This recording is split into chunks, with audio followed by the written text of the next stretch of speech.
There we go. All right, so this is Doom Time episode 3, and I figured for today's one, I would just sit here and let you guys choose what we're going to talk about. What I can say is that it's been a very weird month behind me. I mean, I've called it the Blue Vortex, basically, because I went down into a weird rabbit hole. Dude, weird.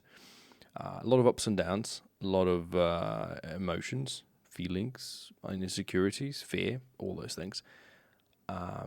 But I absolutely think I needed it. I think every person at some point in life needs that little bit of a ruckus.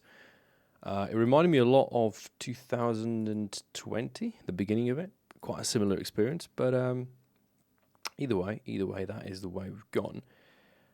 I also, for whatever reason, found this Twitch tracker, which shows the amount of Twitch streams I used to do. It was a bit of a interesting one.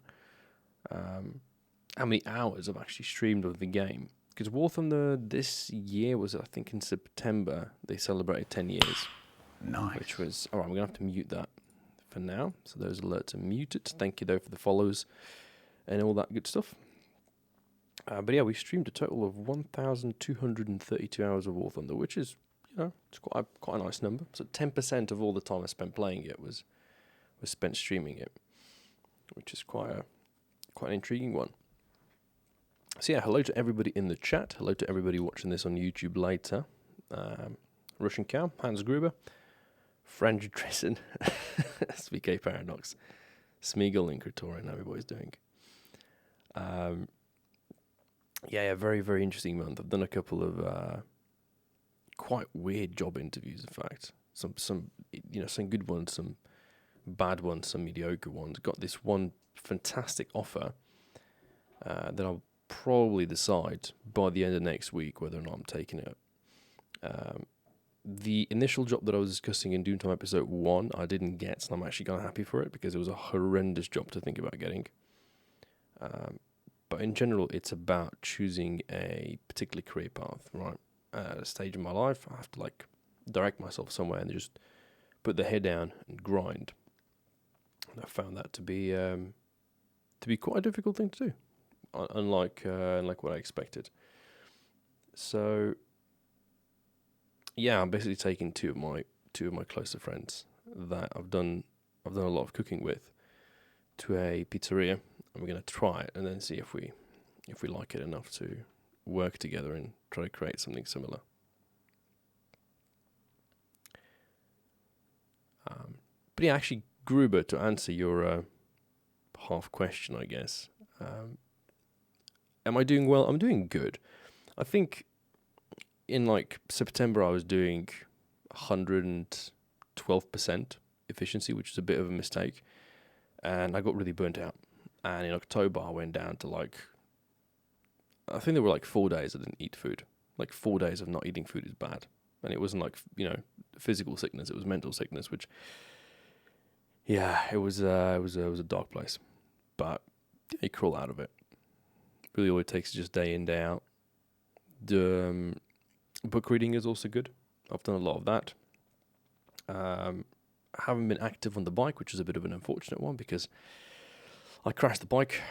The mountain bike got destroyed. Did a video on that, and I'm sorry to hear that, but I'm glad you're doing better. Look, it's a process. I think there's a really cool quote I heard somewhere. It said, "If I'm not miserable, I'm happy." In life we sort of strive for this happiness factor, and what's so weird is that I was in a state of life back in, I think it lasted between June and July, where I was just not really happy with, well, I don't know what it was. Was it the job? Was it the relationship? Was it me? I still haven't fully figured it out. Maybe I'll never will. But I wasn't 100% happy. And what's weird is that when you decide to make a change, okay, so I'm not happy now, I'll make a bunch of drastic changes, and then you end up being miserable, and then you start thinking about the position you were in, which is where you were not miserable, and that immediately looks like happiness, right? And you start striving for fixing those things, and that's not always a solution. That's not always the approach to take. But It's a learning curve. Nothing you can do about it. In fact, I've been doing a lot of writing as well. I've been writing down the things I've been learning. I feel like putting it down into not a piece of paper, in this case, actually a Word document, but trying to tell some stories.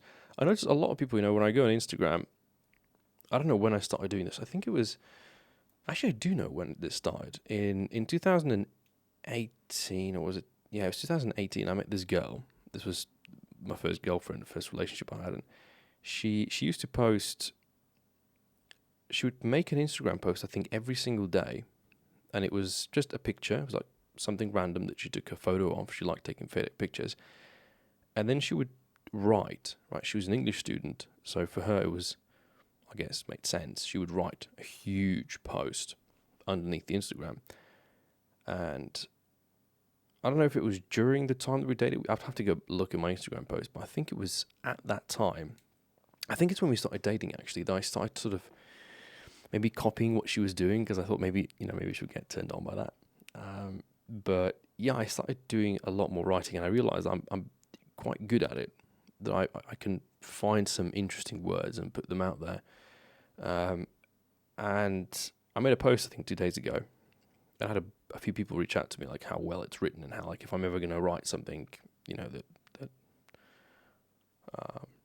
they would love to read it.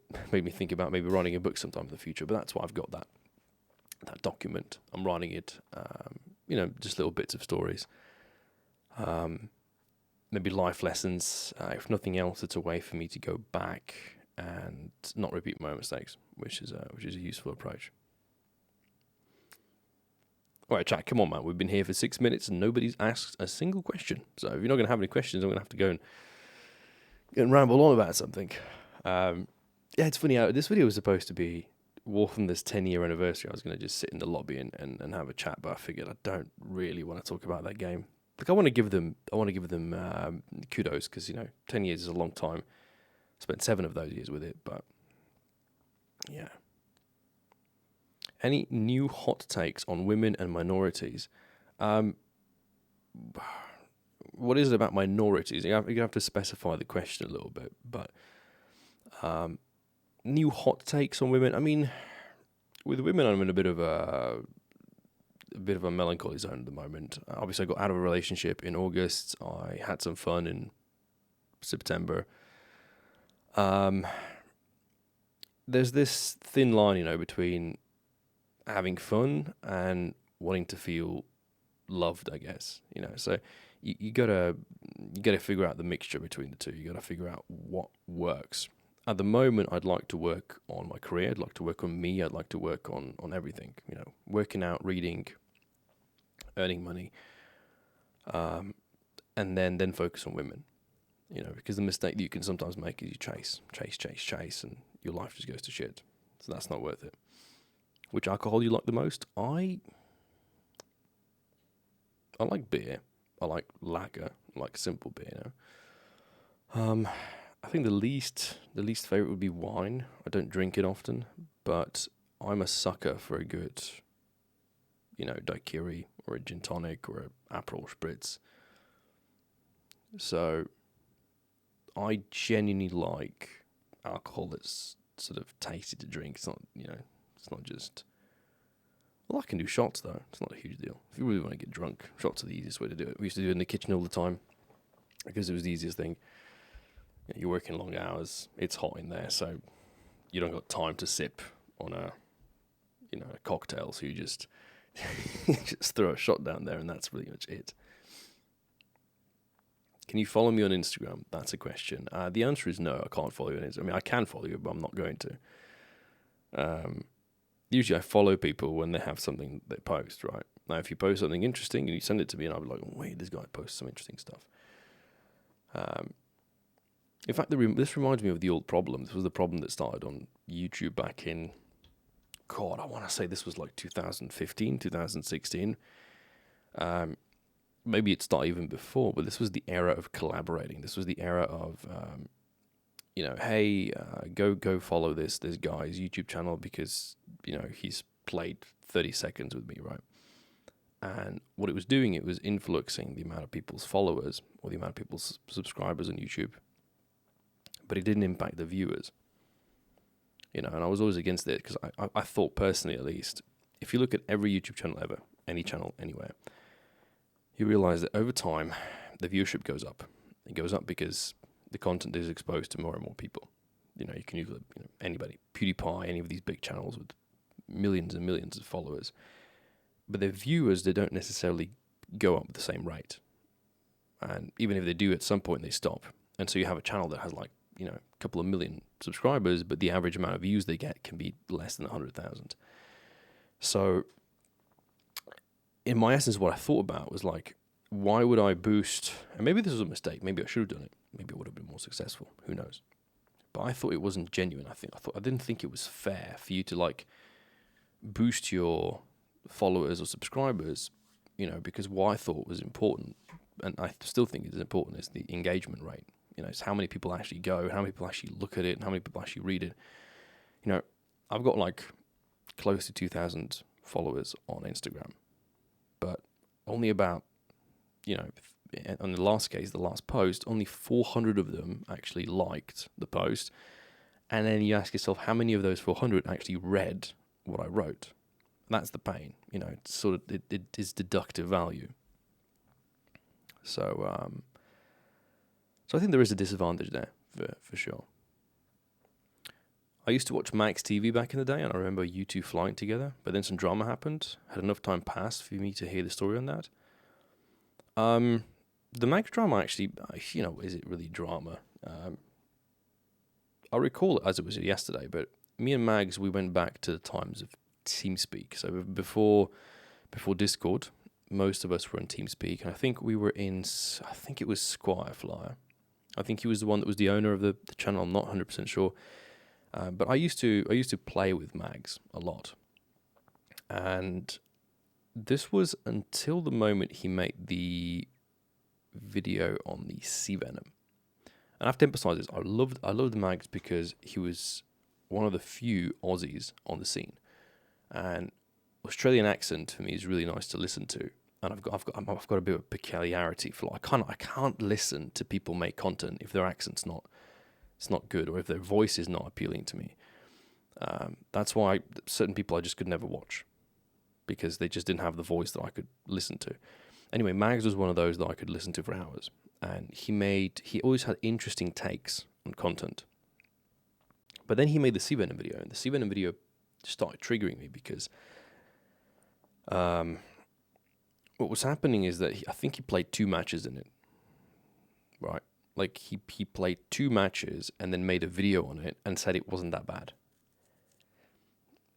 which is really fucked up in my mind, honestly, because in 2 matches you can't even get a quarter of an upgrade or something, let alone get the plane spaded or get the full feel of it. And this was again also the time where a lot of YouTubers were doing this thing where they were just trying to just sort of, I guess it was mass production of content. It was how many videos can I throw out in a week? And everybody was doing it. Every single person was doing it. Just video. And meanwhile, I was sitting there because the way I used to do it, I think, was I used to play a lot of matches, and then I would have this perfect match. But there was one thing that bothered me about it, and I was like, I don't want to post that. I was never a fan of showing multiple games. I always thought the ideal way of doing it for War Thunder was to start at the beginning, finish at the end of the match. That's it. That's what a video should be. Because I grew up watching Mighty Jingles, and that's how he used to do it. Start in the lobby, get into a game. He showed the whole process: the queue time, the loading screen, the takeoff and site climbing, the dogfights, the boring bits. The whole match was one wholesome package. And I thought that was great. But obviously this is back 2017, whatever, and we're already moving into the era of shorts. The videos are getting more condensed. There's more action. You have to put what's popular now is before the start of every video, you show a 30-second to a minute clip of all the good things that happen in the video so that people get hyped. But I think what they do then is they just skip through the entire video to try to find where the good bits are, which it's again quite pointless. So we got into drama over the sea venom because I was like, this is not, this plane is not good. This plane is really bad. And I think after that he made another video on the sea venom, again showing how it was like a competent plane.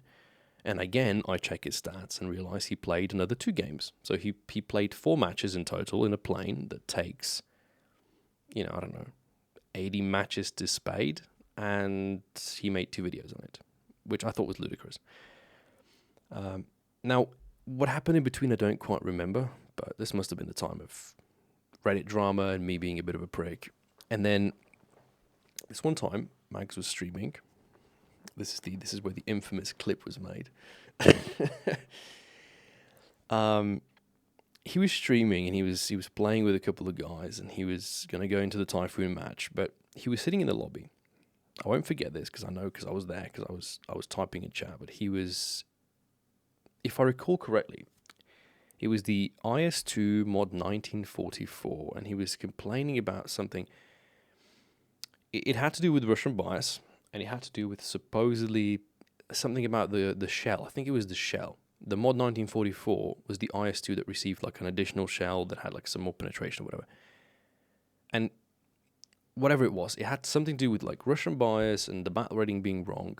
I don't want to say exactly what it was because I don't recall it, but in essence, he was wrong. He was really, really wrong. He was misinformed because this was a time where he was not very active in the game, and he wasn't following the dev logs. He wasn't following what was actually going on, and there was a change done with the IS-2 mod 1944 where it's like it got buffed, but also the battle rating went up, so it was fine. And I was in chat, and I must have made like a bit of a smug remark. I must have written something like, actually, and he banned me. I know what I wrote in chat wasn't necessarily nice, but it definitely was not mean, and I got banned for it, and I was a little bit butthurt. And I saw that he was playing the Typhoon, and he just clicked on the to battle button, and I just happened to have the BF-109 G2 Tropical with gun pods there, so I closed his stream. I want to say this publicly to the camera. I closed his stream, and I pressed to the battle button. So what I did do, I did not stream snipe him, but I did stream snipe the queue, right? But my mind was like, if I get into the match with him, cool. If I don't, cool. Either way. I did get into a match with him, and I flew pretty standard. I called my tactic the 12.5-degree side climb, put the plane up into, whatever that climb was, and lo and behold, the first person that I encountered in the battlefield was Max. So I shoot him down, and then he makes that, he made that clip where he reacted, where he called me a cockhead or whatever. And I like that clip because it showcases the Australian accent coming out to play, and it was it was quite funny. Yeah, very, very much. But yeah, he went nuts after that. He went nuts. What's your opinion on ABBA? What's my opinion on ABBA? That's a really good question, actually, Son of Stalin. I love ABBA. It's just as simple as that. Ironically, I absolutely despise everything to do with Eurovision. I always hated how, when I was in a relationship, this happened twice to me now, where I was in a relationship and the woman I was dating was like, oh my God, it's Eurovision, let's go watch Eurovision. And I'm just dying inside because I don't want to watch it because it's boring, because the music is not quality. And I always say the same thing, with the exception of a couple of winners of Eurovision, 99% of them have been crap. They're like, who won Eurovision 2 years ago? I don't know. Like, where are they now? These people come, they're chosen as the best artists in the country, supposedly. They get put through, they win this competition, which is supposedly amazing, and then within not even a year, but within weeks, nobody listens to them ever again. Meanwhile, ABBA, which was the Swedish winners back in, 1980s, fuck knows, they're still playing today. Their music is timeless, and that's something that I aspire for. It's pointless to make something that is just a feature of the month when you can make proper art. So yeah, absolutely, it is one of my all-time favorites. ABBA is great. You can dance to it, you can laugh to it, you can cry to it if you want to. It's good, very, very good.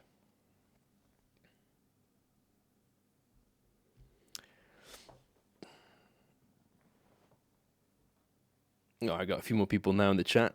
Hope everybody's doing fine. Don't forget, any questions you have about anything in the world ever, can be Warthner related, could be life related, anything you might have ever had an itch to ask me about, now's the time to do it. Yeah, those songs that we played for a long time to come, they, like Queen, Bohemian Rhapsody, it's a forever song. It's eternal. Your kids and the kids of your kids will know that. Like, I'm convinced of it, because that's what quality is like. And I think quality started dying, at least my theory is with Gangnam Style. It was 2012. I'll never forget that year, because it was a weird year. 2012 was one of those really weird years. But with Gangnam Style, it was almost like about how cool of a music video can you make, as opposed to how good of a song can you make. And it's not that the song isn't good, it's different, but like, where is it now? That's maybe there's a deeper problem to it. Maybe the song itself isn't bad. Maybe the reason it doesn't play isn't because the song is low quality. Maybe it's just because nobody plays it. But that's the pain. Like, I've said it myself multiple times, I'm a huge fan of trance, and I found that back in 2015, 2016. I've been addicted to it ever since. It's been my go-to music for healing, for meditating, for improving, for working. Just trance for me is like, it's God tier. And very few people know it. Very few people know that it exists, know what it is. And it hurts me, because it's like, I think it's quality, But also the artists that used to make good trance music no longer make it. Paul van Dyk, Tiesto, it's all gone mainstream. It's all gone, it's no longer the same kind of quality. And whilst I'm not a person who would say, I would love to live back in the Middle Ages, I'd love to be a knight, love to be a white knight, but I would definitely love to go back into the like 1993 to like a German rave party where nobody's got a phone, right? Nobody's recording the thing. It's just, pure drugs and movies. It's pure ecstasy. Like, I feel like that doesn't exist no more. Like, those types of experiences are no longer there. Everybody's always on the phone.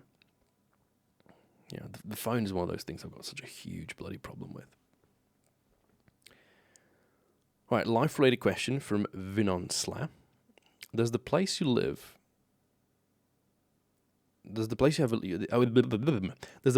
in influence your life choices? For example, would you leave your place or country in order to follow a love or a career?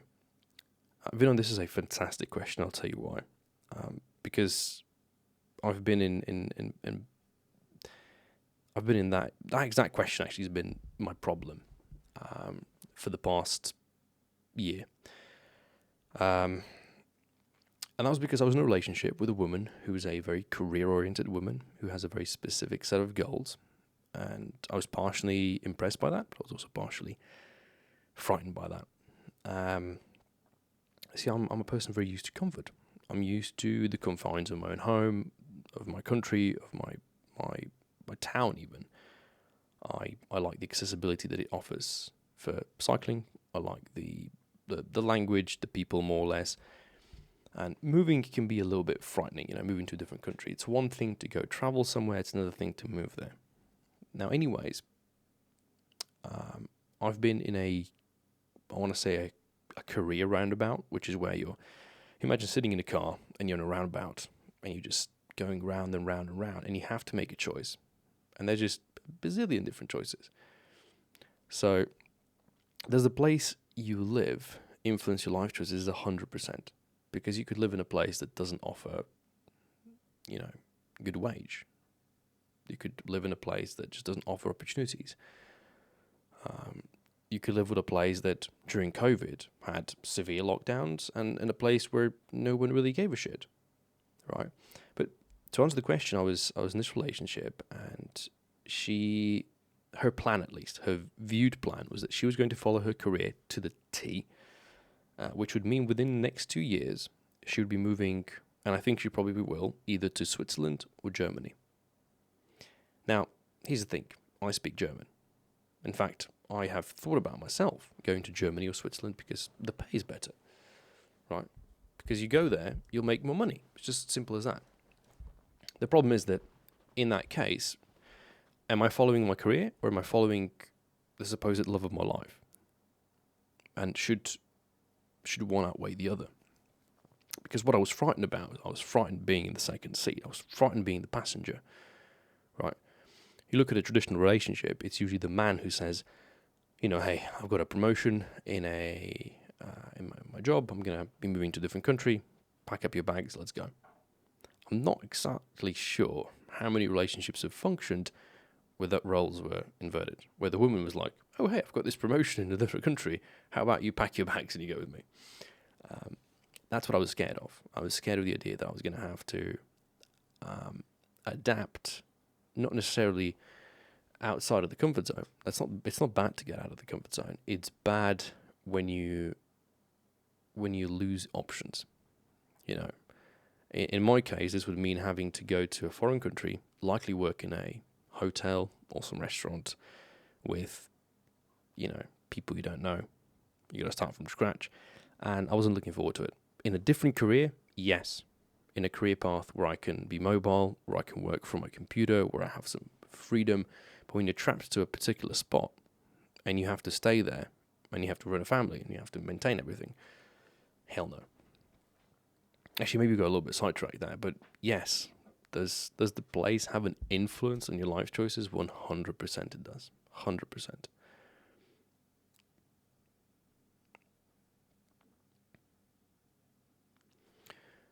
So Jimmy, you say that you're actually somewhat collecting LPs and cassettes. Makes you feel like when everything goes wrong, you can still have music you can touch. Yeah, so you like the physical aspect of it. I understand. It's like, people wanting to have physical books and not an ebook, and vinyls and so on. There's feel to that. I think it has to do with nostalgia as well.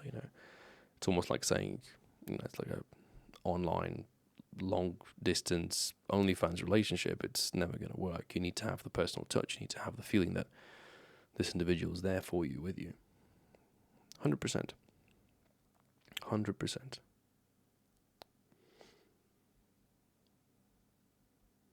But yeah, I mean, would you live in a different place? Would you actually depart from your own home? Absolutely depends what you're searching for. Because let's say I would really want to be an actor. Then you don't really have a lot of options. You pack your bags, you go to Hollywood, and you put it all out there on the line. And maybe, just maybe, you succeed. I don't think there's another way to do it. In fact, I've been reading this really interesting book I just started, which speaks of a guy who wanted to work with Thomas Edison, and he made it his desire to work with him, and he made it his goal, and he was broke, and he had a penny to his name. He barely managed to get to Thomas Edison, but he was like, look, I'm here, I'm going to work for you, I'm going to become your assistant or associate, right? And he made it stick. He made it stick. Have you ever had problems with alcohol? Never in my life.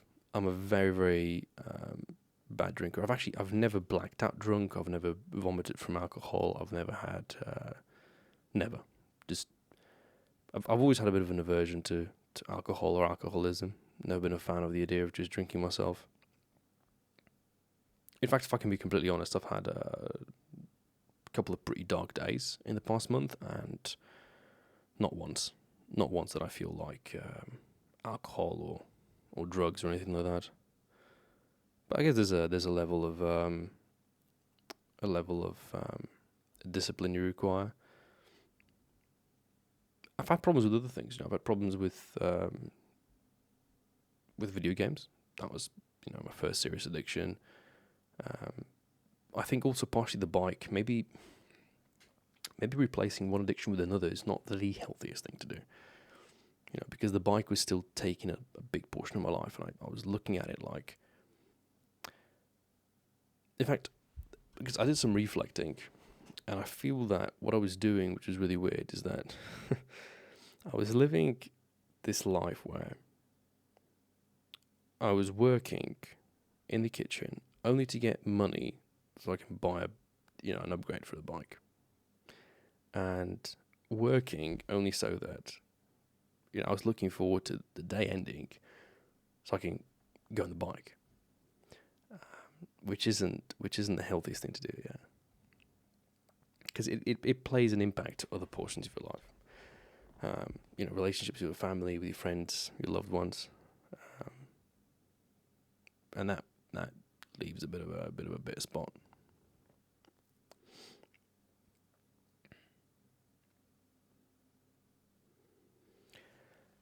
Very good. You've been 2 weeks sober. Congratulations, man.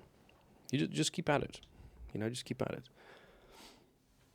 The problem is the relapse feeling. It's where when you reach a spot where you're like, oh, I could stop any minute.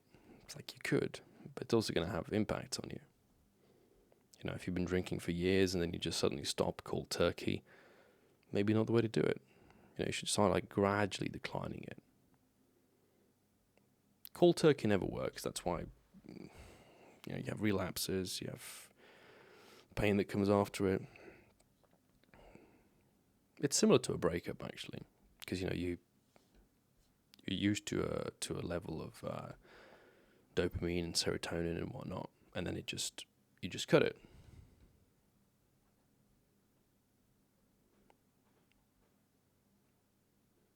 You did not take drugs on work days, but every Friday and Saturday, you took lots of drugs. Damn, sounds like the F track from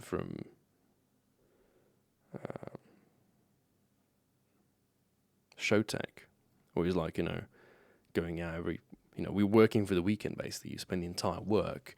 This is what it sounds like to me, maybe, but it sounds like what you were doing is, working 5 days a week, so you can then, party your ass off on Friday and Saturday and live out your life, and then Sunday is, you getting back together, and then you're back on it.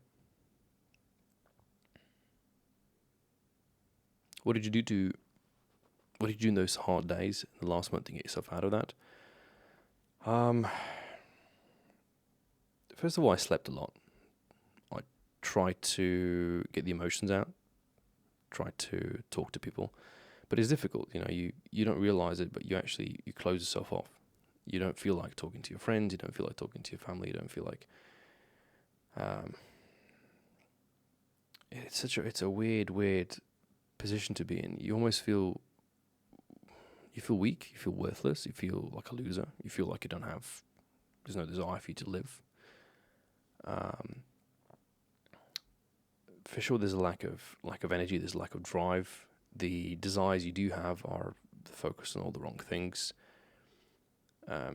Your appetite is down.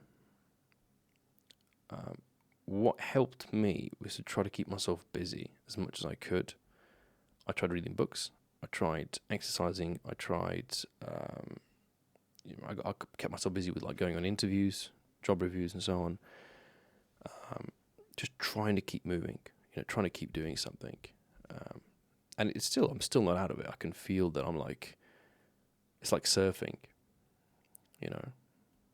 and I'm at the end of the second wave, and I think there's going to be another one. Usually there is, at least in my past, I've always had about 3 moments where it just collapses you. What I found really funny was that going through a hard moment like that is what I was Googling. Because, let's say what I was trying to do. I was trying to reattain something that that's not really reattainable. Or maybe it is, but regardless. usually it takes you 1 to 2 Google searches to confirm or deny something you're looking for, right? Like, if somebody said, let's say I was planning to go to a restaurant, right? And I was curious whether or not it was good enough quality for me to actually spend time to go there and make a reservation and, pay whatever money. It'll take me 1 or 2 Googles. What does that mean? Like, I'll type the name of the restaurant, I'll open it up, I'll read like 1 or 2 reviews. That's it. That's enough for me to make up my mind and decide whether or not I want or don't want to go there. But, apologies, still a little bit. Jesus, yeah. Also, I've been sick for the past 2 weeks, so that hasn't helped. But what I ended up doing, and what I realized was so destructive, is I would spend hours Googling the same thing, trying to find an answer, right? And you would ignore thousands. It's like, imagine, this is a similar thing that we YouTubers had, is where you get 100 good comments and then 1 bad comment, and that's the only comment you see. You only see the bad comment, right? Because you're going out there searching for it, almost. And so when you're going through a difficult time, what you end up doing, which was horrendous, is you end up searching for that one thing which you shouldn't be searching for. You skip through all the bad advice. You skip through all the good advice. You skip through all the people who are saying, don't do this, do that, don't say this, say that. You just skip right through it because you're convinced there's a way through.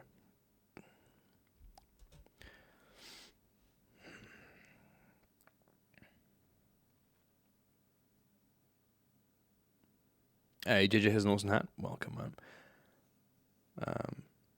Thanks for being there a couple of weeks ago. Oh yeah, I remember. Yeah, you had your moment. It'll pass, man, and it'll come back. And it'll pass. It'll come back. These relationships are tough nuts. They really are. They keep coming back, and because you have this. You live in this cloud almost. I always say that it's the differentiating between loving somebody and being in love with them. Because when you're in a relationship, you're in love with them. But when the relationship is over, you just love them, right? Because you love the ideal. You love what it used to be, how it made you feel. And more often than not, we want that feeling back. Every time something goes bad, your life takes a turn for the worst. You get injured, sick, something bad happens, lose your job, whatever. Your mind goes back into that little comfort zone, which was like, oh, but if only I had that thing which I used to have, that feeling I used to have, life would be so much better. And you can get stuck in that. You can get stuck in that so easy. And because I said this before, I kept saying it, is that depression is a comfort zone. Your brain wants to get into that comfort zone, right? Because it doesn't differentiate between a good comfort zone and a bad comfort zone. Because you could be let's say you could be in an unproductive relationship where, sure, you're sort of okay. You don't necessarily enjoy it, right? But you're not miserable. So you're like, all right, this works. But there's also, comfort zones which are not good. Comfort zones are really not. Life's a bitch sometimes, but it's the way you deal with it that shapes you. Quite the lesson. That's the only way you can really explain it. The way that I look at it is that I needed the shake-up. Like, I needed the motivation through the pain in order to make another change. And I do it every 3 years. For whatever reason, I do it every 3 years. Now, hopefully I'll be able to break out of this mold because it's not the healthiest thing. I think the amount of pain that it induces in you is not necessarily something you want to deal with. What causes it? What causes it? Is it your own foolishness? Is it some other aspect? You love everything that you can remember, and then this slap in the face comes back. It's over now. Find it easier to see friends and do things as I always did. Yeah, but even that, at some point, it's no longer the same, right? You know, your friends get older, you grow older. Maybe you move to a different town. You know, they get into a relationship. I saw this as a major problem, you know. You hang out with your mates, but then one of your mates get into a relationship. Suddenly he's no longer around that much. And at one point, you become that mate. You know. Because I know what that feels like. I was in that sort of semi-long distance relationship, spending a lot of time out of town, which means I couldn't hang out with my friends. You know? And you think it's a worthy sacrifice. So, my dream all my life was to be a high altitude climber, but I got a joint disease 3 years ago that makes it impossible. That's why drugs took over. I understand. If you haven't watched it, I'll recommend, there's a movie called Little Miss Sunshine. And I think you'll be able to correlate to one of the characters in that movie if you haven't watched it yet. But yeah, that's a bitch. It's a bitch if you know exactly what you want to do. I've got a bit of you've seen it, so you know which character I mean. Yeah. Weird movie? I like it. I think it's a good movie. Points to some interesting questions. But yeah, I don't know, man. Like, for me personally, I've got a lot of things that I'm interested in. I see myself doing a lot of different jobs, or see myself doing a lot of different professions. And that desire for different options is trapping in its own sense. I actually refer to this as the slave theory, you know, as in, if you're a slave, you sacrifice your freedoms, but there's a little bit less obligation in your hand, as opposed to being 100% free. There's all these options, and when there's too many options, that can feel like the weight of the world is on top of you, and you're being squeezed.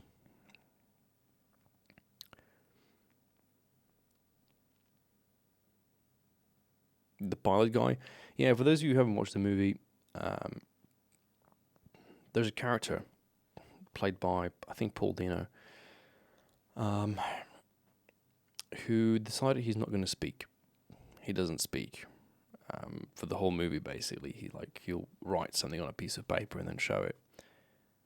And I think Steve Carell is the guy playing, like this guy, his uncle or whatever, who meets up with a family, and Paul Dano's sister wants to go to this, you know, pageant show. This, you know, this what's called Little Miss Sunshine. There's this pageant show that she wants to go to, and the whole movie, you know, little complications, blah blah blah. They're driving in the minivan or whatever, and the sister shows her brother, and her brother really wants to be a pilot. Like, he just wants to be a pilot, and she shows him some colorblind tests, you know, and it's one of those, like, what number is in the, you know, you have like a bunch of dots and there's a number shaped out of dots in a different color, and she shows him that, and he can't see the number.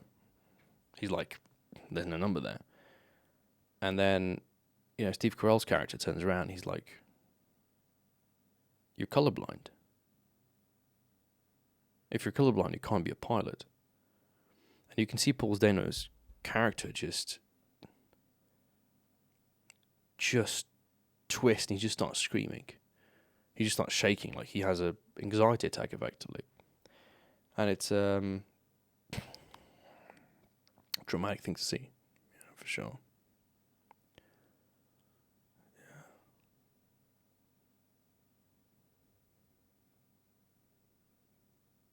You're colorblind too? Damn. But yeah, no, I think that aspect sucks. You know, we don't take for granted being healthy, feeling okay, and so on. There's definitely an aspect of that. Something I'm bad at is I'm bad at respecting people for who they are. You know, I think I've always been a pretty lousy boyfriend or that I didn't know how to thank people for, for what they've done.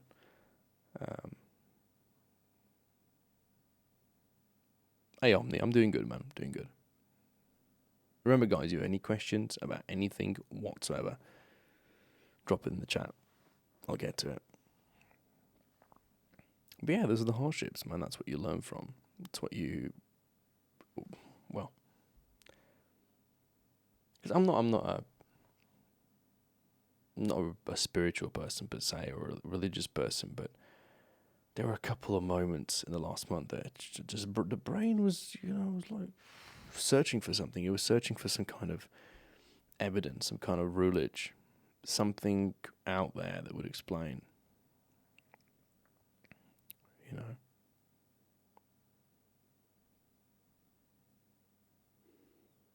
I've seen you become more confident over the years. What change would you put this to?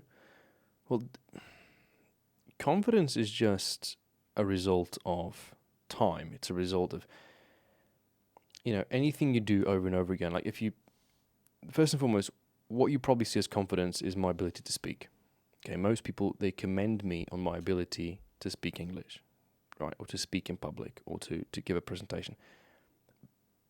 Because I've done it for so many years, I've done it for 7 years plus. So that part of it is simple.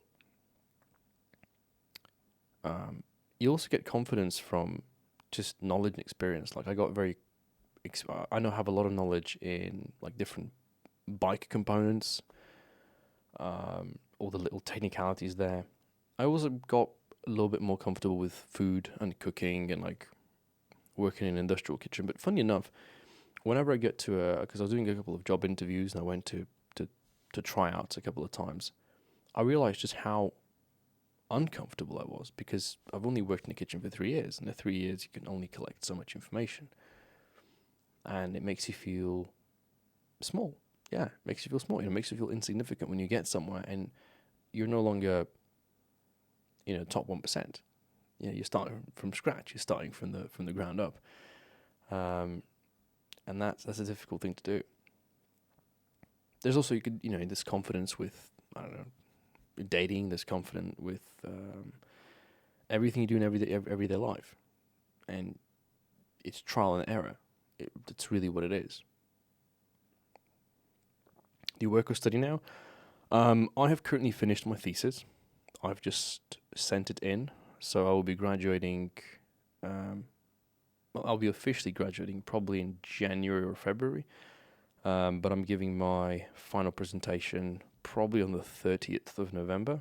So that is one part of my life finished. So at the moment, I'm searching for a job, searching for the next big thing. I have one very good opportunity, which I'll probably decide in the next week whether I take it or not, because I've applied to very, very different jobs. I've applied from cooking positions to tourism positions to hotel positions to management positions to everything. What I'm trying to figure out is what I want to do. On one hand, I miss YouTube. I miss the content creation side, and I would be, in some ways, crazy enough to go back into it. I'm constantly thinking about the something greater, something bigger, something that stays there. I feel that a regular job of you just, let's say a random cooking position, 9 to 5. I think I wouldn't feel like I've contributed anything to the world, and that's something that for a character like me, for a personality like mine, it's disease. I cannot do it. So I'm trying to spend this time, because there's two major problems I've got, or that I had in the past year, and that was that number one, I wasn't sure where I want to go in my career, and number two, I wasn't sure where I want to go with my love life. Because even though I was in a relationship, I felt a little bit trapped. I felt limited. I felt like, and maybe it was because of the type of woman I was dating, that I felt like I had to like commit, and then this was it. This was like from now until the end of days, it's you and I, which I'm not against, but committing is something imagine if let's say you're a live streamer, right? Or a content creator, right? Video games. You want to do video games. Imagine that you download a new game right now, play it for a month, and then be like, "This is it. I'm doing this for the rest of my life." I've never had the ability to do that. I've never had the ability to commit to something that early, that quickly. Like it takes me time to accumulate it, and yeah.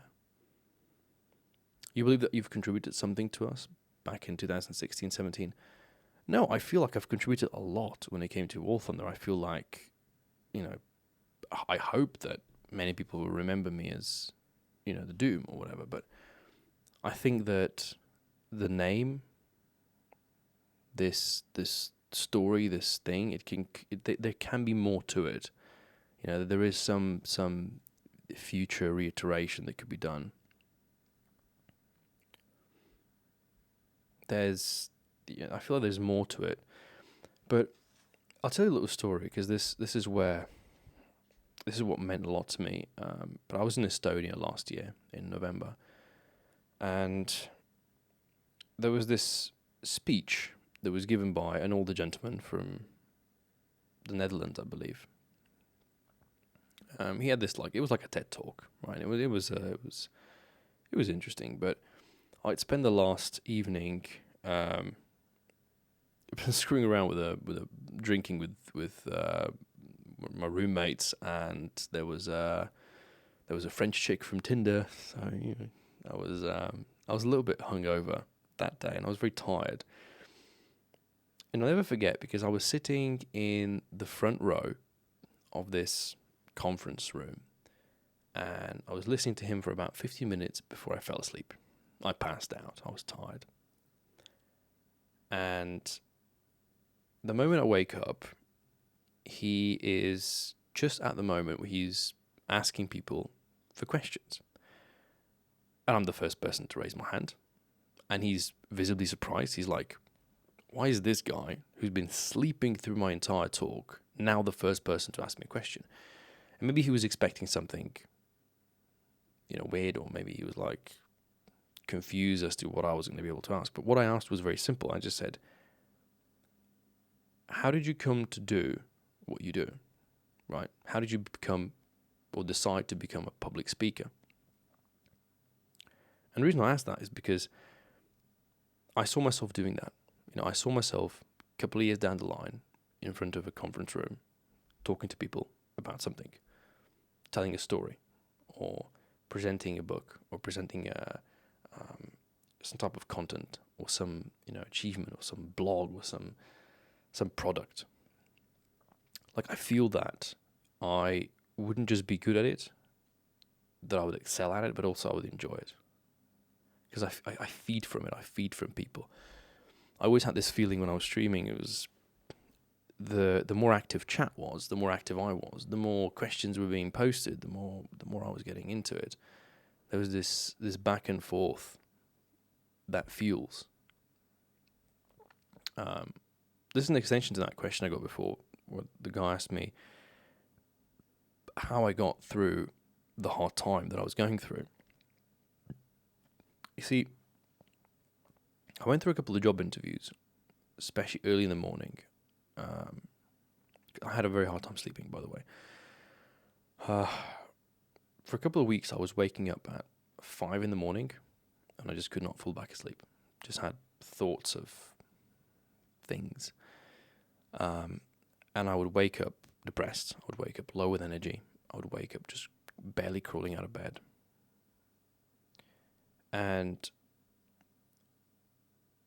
what I ended up doing was I went to the job interview, walked into the office or whatever, had a conversation which was 5 minutes long, just thinking to myself, I want to be dead right now. I don't want to sit here. I don't want to talk to you. I'm not interested. This job sucks. And every time something clicked. At some point, me and the person who was interviewing reached a more personal topic. There was something in my CV that they found interesting, whether it was YouTube or a project or school or something, or my English skill. And as soon as that happened, and as soon as we started conversing in more personal matters, I woke up. I felt like suddenly life had meaning, like depression didn't exist, like I was just full of energy. And that is, that is, I try to learn from that. I try to take some kind of meaning from that, but clearly I'm an extroverted person who loves to have conversation with other people. I love to have that engagement. Like, to be completely honest, what I miss the most about the relationship I had isn't so much the physical presence. It's not so much that almost a material aspect, but it's the intellectual. I miss the conversation. I miss the phone calls. I miss the texting. I miss conversing, essentially. Podcasting is really popular these days. That's maybe what you were doing these Doom times. Podcasting is very popular. It's also not very profitable. And this is where the double-edged sword comes in. I think it boils back to that triangle. What is it? Social life, money, and something else. Where like you have to choose. You can choose two, but one's always going to fall short. And I'm not massively motivated by money, but I feel like I only know how to do. I'm Sith. By definition, I fall under the Sith Lord, which is dealing in absolutes. I feel that, on one hand, I would want to live the life of a nomad. I'm satisfied with the bike I've got, satisfied with like I don't need a lot. I don't need fancy clothing. I don't need fancy food. Right? I can live a simple life and be content with it. On the other hand, I would want to be, I don't mean filthy rich. I mean rich enough that I wouldn't have to worry about anything I'm buying, so that I could go out to a fancy restaurant, take my girl to a fancy restaurant, treat myself. I'd love to be able to treat others and, reach a point where I would feel like giving away isn't necessarily making a deficit for me. So there's this, it is a double-edged sword, because very few people are able to find a job or occupation or a career where they do what they enjoy but also make loads of money. Right? For most people, it's like they make money but they're miserable at a job. Like, if I'm driving my car, my shitty car, and I see a dude in an Audi, right, like a proper Audi or a BMW or a Porsche, one part of my brain is going, "Oh, lucky son of a bitch." But another part of my brain's going, "Oh, look at you, miserable rich son of a bitch," right? Because there's always something they sacrificed. If I look at some dude in a big car with a fancy wife, I think to myself, yeah, well, but you're fat, right? So always you will devalue. You'll always devalue others for their achievements and what they've done and all that, because they had to cut a sacrifice somewhere. And I am built in a way that I hate making sacrifices. This is why I find it so ironic when people called me average in War Thunder, because I thought average isn't bad. If you're average at everything, you're actually pretty damn fucking good. Because most people, they're very good at some things, but then very awful at others. If you're average at everything, you can walk through life relatively well. Ever considered working in human resources? I have. But there's another problem of working with human resources. The majority of those jobs are based in the office. And the idea of working in an office for me is an absolute deal breaker. At least I think it would be a deal breaker. I've never actually worked in an office, but I think just the general aspect of being in an office 9 to 5, 5 days a week, is something that I absolutely dread doing.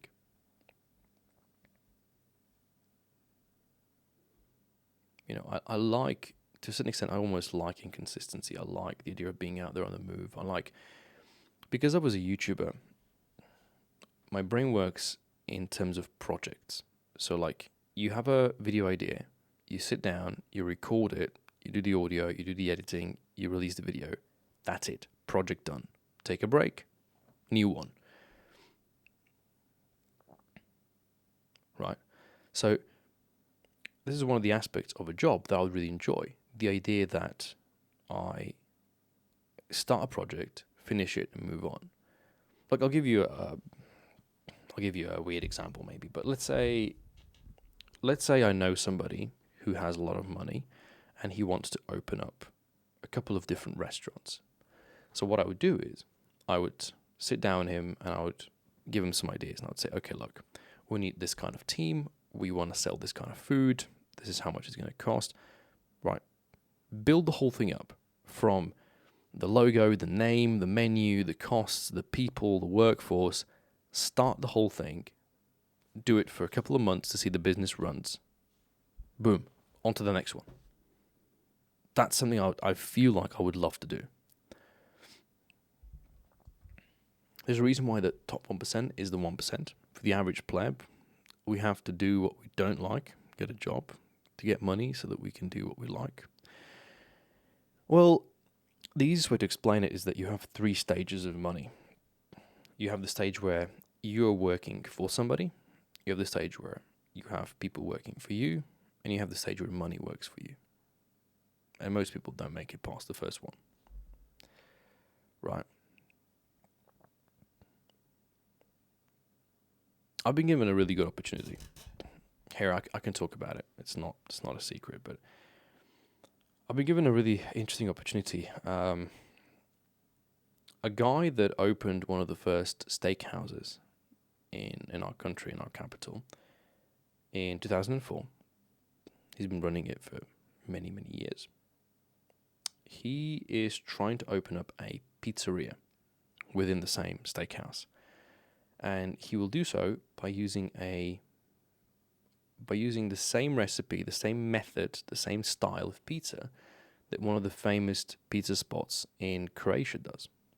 Now, it's a very, very specific pizza. It's so specific that even though I've had a lot of pizzas in my life, I've never had a pizza like that. So he offered me to be the lead pizzaiolo. So he would give me all the information, all the knowledge, and I would set up the entire team myself. And part of me desperately wants to take the job. Another part of me is scared that because of the style of pizza that we're doing, there's a potential failure or dissatisfaction to be done with it.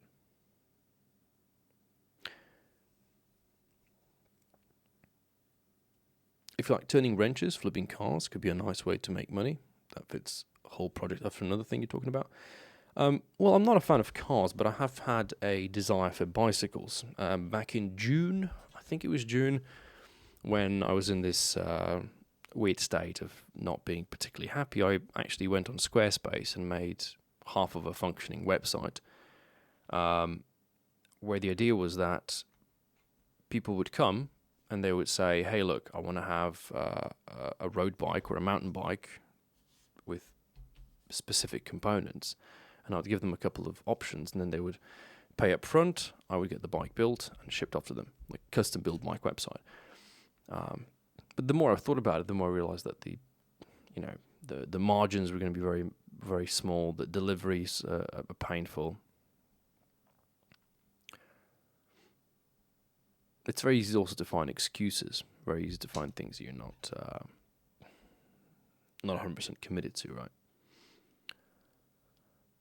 Have you ever approached a recruiter? Not those shitty LinkedIn ones, but an actual proper recruitment office? A recruiter? I'm not entirely sure what a recruiter is.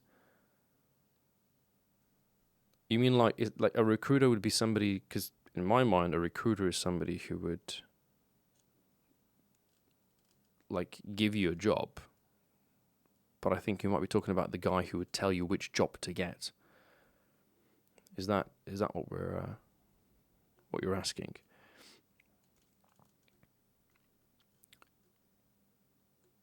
Because again, I don't see myself doing one thing. I don't see myself sitting for the next 30 years working the same job. I'd rather just die then. Right? But that's why I want to have a side gig. I want something that runs me through enough cash that I don't have to worry about retirement. At least that would be the idea. Because in the current state of the world, I feel like relying on retirement might just be the biggest weakness of us all. That it would tear us down.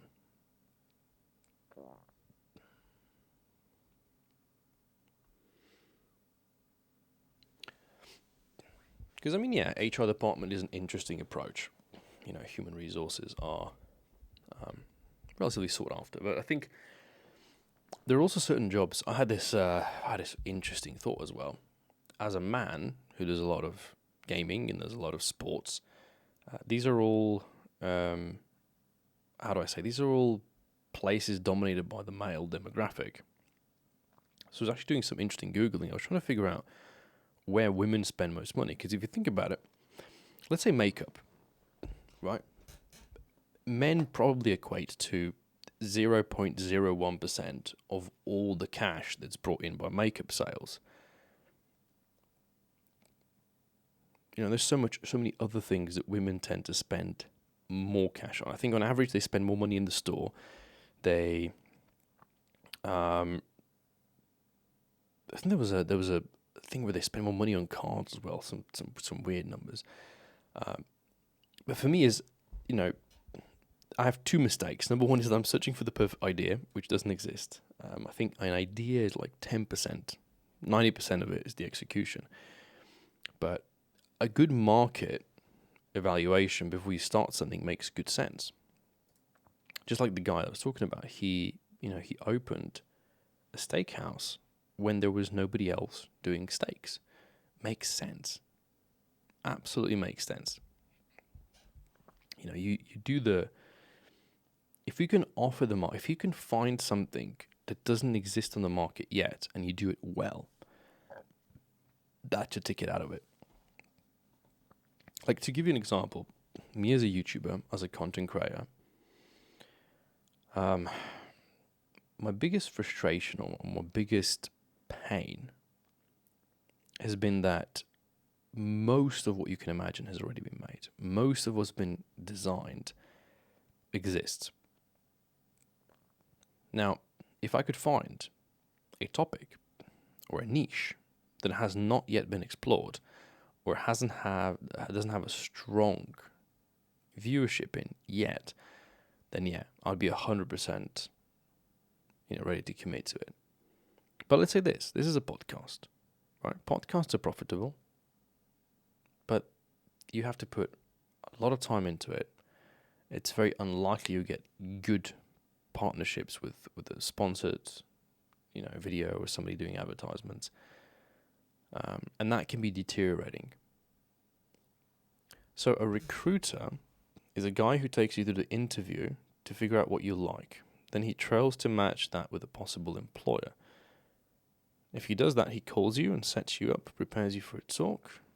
So you don't have to write a letter or anything. You just go and talk with the employer straight away. That is interesting.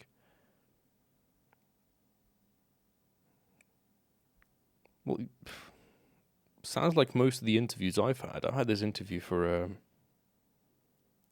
it was a tourism reception thing, and I got there, and it was an older woman doing the interview, and she straight up said, like, "You don't like working in an office, right?" And I was like, "No," and she's like, "Well, then this job really isn't for you, but I see you have strong English, I see you're young, I see you're motivated, I see you this."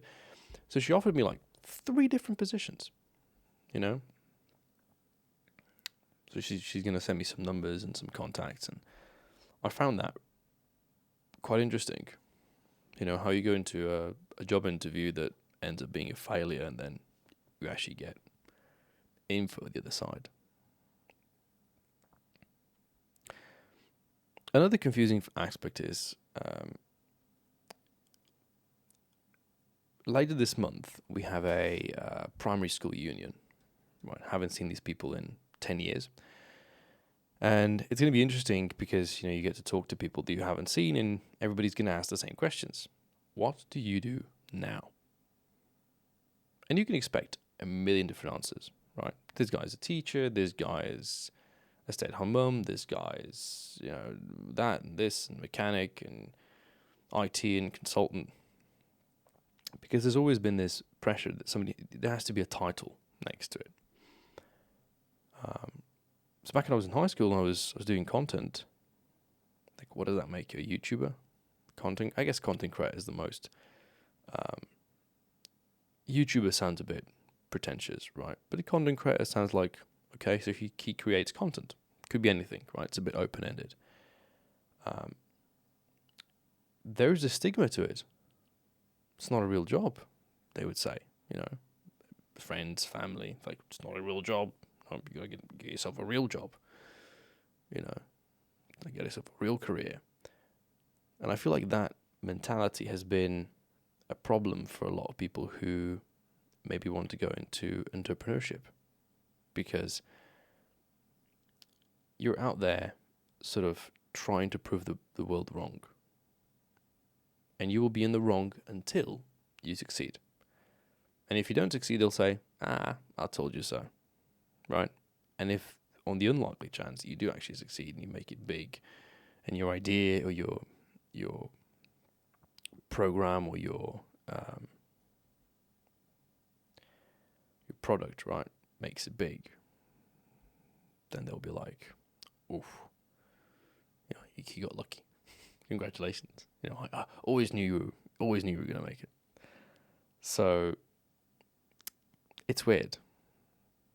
It's weird because I think there's a part of, for example, me, it's a part of me that would love to live the regular, normal, boring life, which is the 9-to-5 job,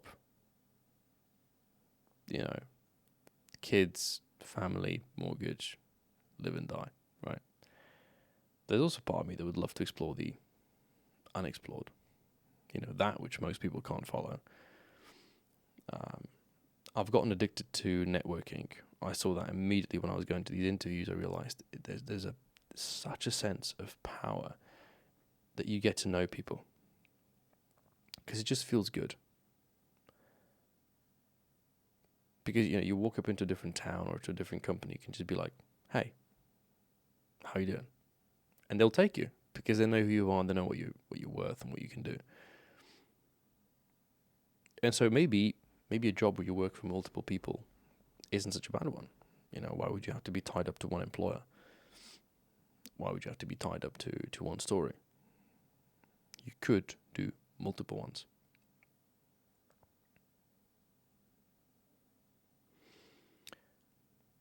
Live with your mum, earn money through a 9-to-5, get enough to start investing in assets, get cash flows, buy more assets, get more cash flows. Yeah, that's the standard way of doing something. But I don't like the standard way. I've never liked it. For me, I like the idea of partnership. I think 2 or 3 heads are stronger than one. They possess more, creative freedom. If you can find somebody who has money and find another one who's a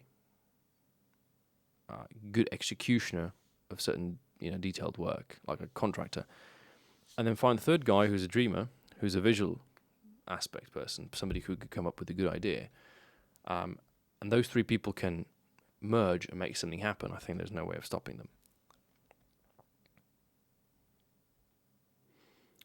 You could do everything you just mentioned and network too. Absolutely. I mean, personally, I'm high up in the networking department. I really want to do that. I really want to make, get to know as many people, and that helps. Nobody said you had to buy all the assets purely by yourself. Well, there's a thing. Mostly buying assets can be deterrent. What a lot of people do is they make the mistake, especially in the food world. They will, take money from the bank, ask for money from friends and family, start a business, and then the restaurant doesn't pick up or isn't as easy as they thought it was going to be. And they're screwed because now that's all that there is of their life. You know, they spend the rest of their life just trying to keep that thing alive. And could be beautiful, but could also be a trap. Could also be a real trap.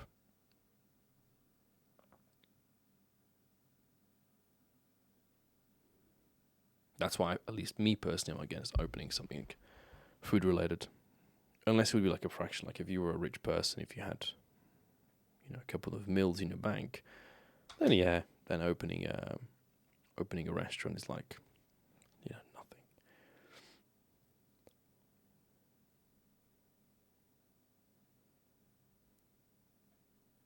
But yeah, it's in today's world, it really is who you know, not necessarily what you know, which can be a pain.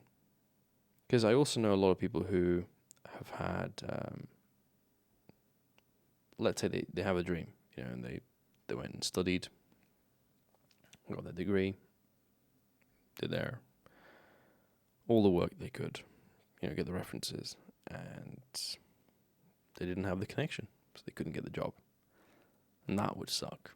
Like, that part would suck. That you wouldn't get a job because you didn't have a particular connection. It's, not the best of feelings.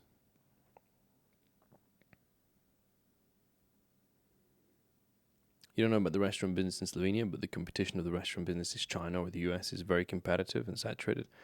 Yeah, everything exists, right? Like, most things exist.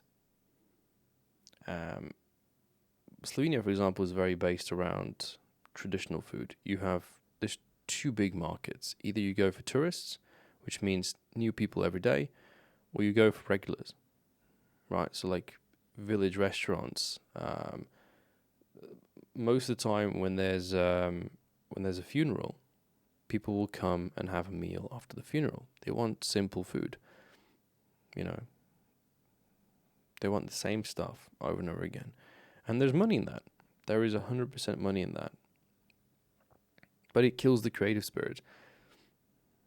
And that's another aspect that can be a little bit, for those of us who are creators, for those of us who love writing and talking and making a story, the idea of creating the same thing over and over again it's destroying. Like it's impossible for you to do that kind of work.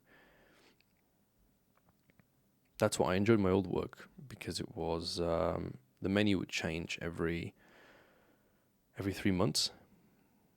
So it didn't feel too repetitive. It felt like there was always something new that you were doing. There was something was changing. In fact, my whole last year was lived that way. It was lived through the aspect of change, through try to go through visiting as many different countries as I could, travel a little bit, meet some new interesting people. Because the world is too small, and also too big at the same time for you to be stuck in the same spot all your life. There is a beauty in getting out there.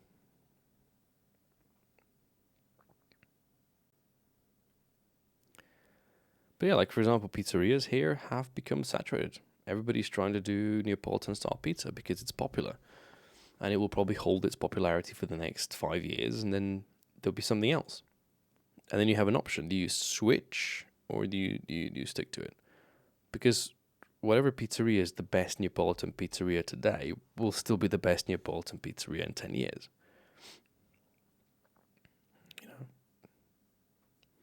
Do you go fast food? Do you go fancy food? Do you go Michelin stars? Do you go cheap on ingredients? Do you go expensive on ingredients? It's very, very, very difficult to figure out what the correct way to do it is.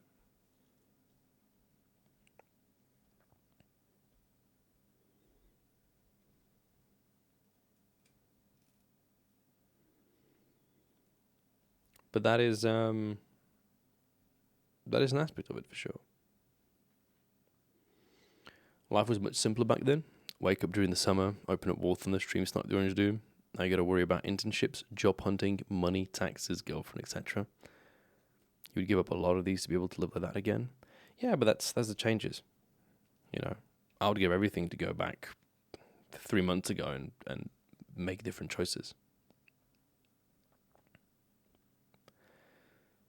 You know, those are things we live with.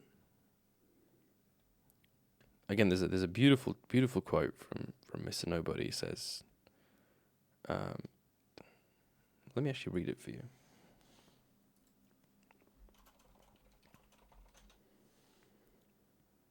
It's a beautiful quote.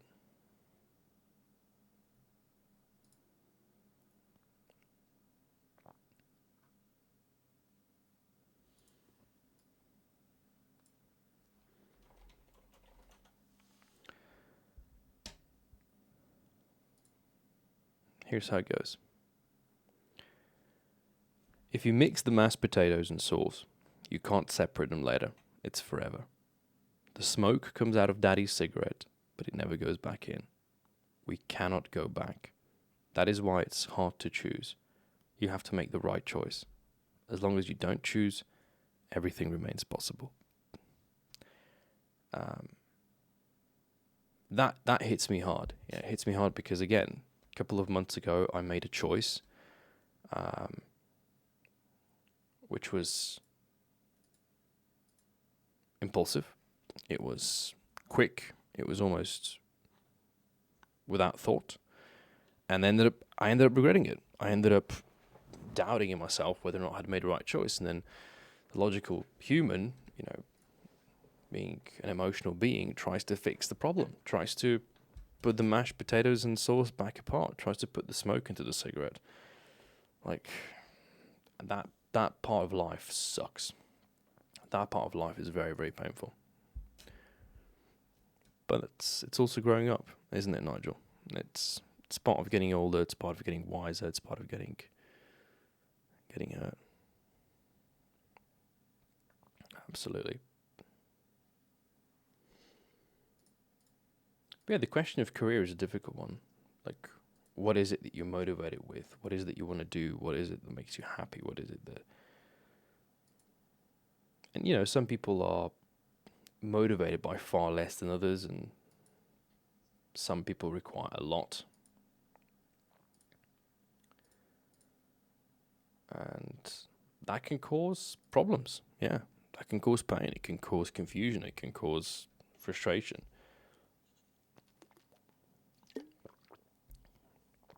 How can you choose the ideal? How can you choose the perfect? How can you choose the approach?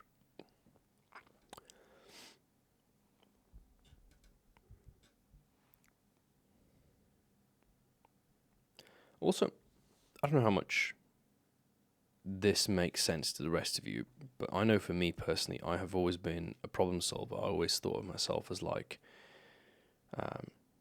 find the root of the issue and try to fix it. And that is a beautiful thing, but it is also a real problem, because I will find myself, you know, smashing my head against a brick wall trying to fix something that cannot be fixed, trying to correct mistakes from the past. But I think that sort of approach also gives me a certain level of strength. It gives me, I mean, hope itself is something that we strive to have. And I think the blue vortex that I personally was in, or at least that's the way I describe it. I describe it like a blue vortex. It's like there's an anchor tied to your leg, and you're being pulled down an abyss, a hole. And at that moment, you might have hope. You'll always have hope for something. And even if it's an irrational hope, even if it's hope that doesn't really make much sense, even if it's hope that you should honestly ignore, I say go for it. I say grab it, because if it's if you're sinking, if you're going under, and somebody offers you a hand, and you see with the the last corner of your eye, that it's your enemy, or it's somebody that you would not want to help you, it's still a hand. Grab it, go for it.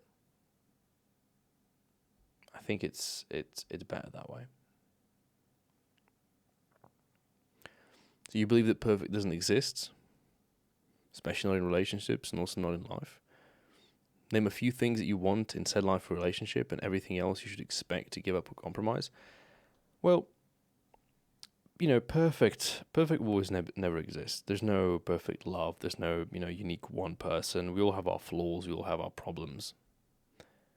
But what there also is acceptance. I can tell you right now, from the relationships that I've been in, I think that I've made for a lousy boyfriend, because I did not accept. Maybe it was surreal expectations. Maybe you're expecting things to be different. And this could go for anything. It could go for a job, it could go for a career, it could go for many, many things. But you do search for perfection, you do search for perfect. Everything we buy, everything we cook, everything we eat, everything we smell, everything we listen to. But there are certain things that are perfect. There are certain songs that I think from start to finish are perfect.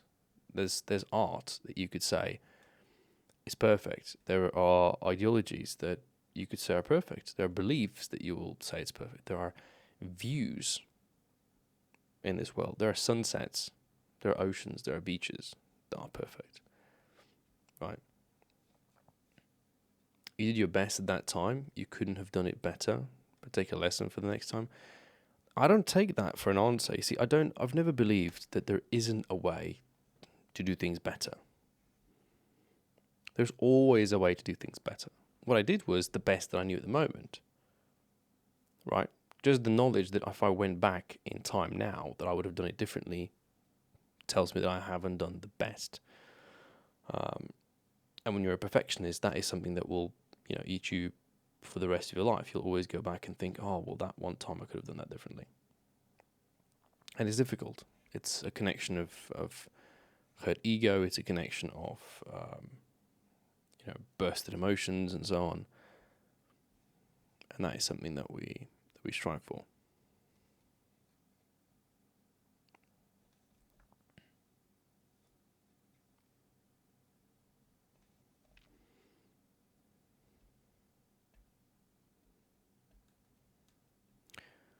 You think that there's sometimes simply not a good way to do something?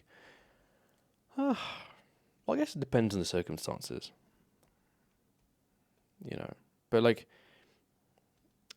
don't know, maybe it's striving not to make too many mistakes. I'll be the first person to say that, we learn from mistakes. Repetition is the mother of learning, as the Latin quote goes, but you also try to make as few mistakes as possible. Or rather, maybe it's about not repeating mistakes. It's where if you make a mistake, you feel bad about it, and you either A, correct the mistake, or you learn from the mistake, right? The thing that has killed me in the past has been repeating mistakes. It's where I made a mistake, and then a couple of years later, I made the same mistake again, or have played myself with the same rules, with the same ideology, with the same sort of foolish expectancy, resulting in the bad outcome. That's the only one that hurts. Is the repetition of mistakes. But yes, when we look back, I agree, Nigel. When we look back at things, we always feel like we were the idiot.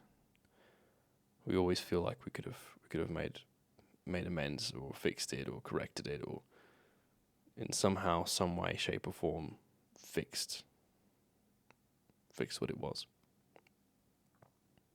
And yeah, I feel that way about a lot of things. Would have done YouTube differently. Wouldn't have deleted those videos back in whenever. Would have asked that girl out so many years ago. Would have not said these things there. But yeah, that's the pain of a perfectionist lifestyle. The idea that you're not going to make too many mistakes and everything's just going to fall in line and make sense.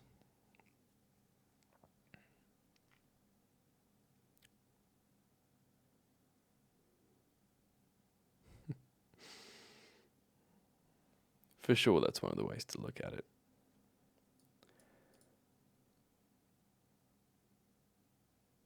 For me, it was always the weirdest feeling was this. I felt it here in my throat. Whenever I made a mistake, that was a honest one, where like I genuinely did not mean to make it. I felt there was a certain sensation in my throat, like a lump, that wasn't very, very unpleasant, very unpleasant feeling. But it is what it is.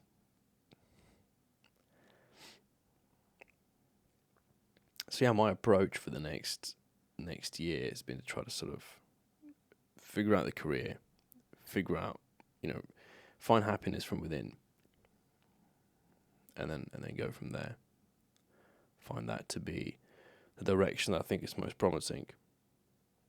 That doesn't go to say that I don't have desires to correct certain mistakes of the past, or at least hold on to hope, because I've done it before, and it's, well, I don't know if it's bad or not. But definitely not search for happiness, but search for fulfillment, search for meaning, search for a marginal extension of comfort, not too much. And I think, with a positive mindset, with a positive outlook, with a motivated outlook, there's very little that can go wrong. There's very few grave mistakes one can make. If you just stick to it, and you stick to a drive, you stick to a line, I think there is very few things. But again, this falls down to that same quote, the choices. The choice that I made that I guess put me in this state of, what do you even call it? Maybe the choice that activated the depression, which was required for change, which was required for improvement. Perhaps that choice wasn't well thought out, and it causes this fear, which is that you're about to make another choice. Don't make the same mistake you made with the previous one, right? Because there's no saying you can't make one bad choice after another. And that is something you don't want to do. You don't want to mix the mashed potatoes and sauce because,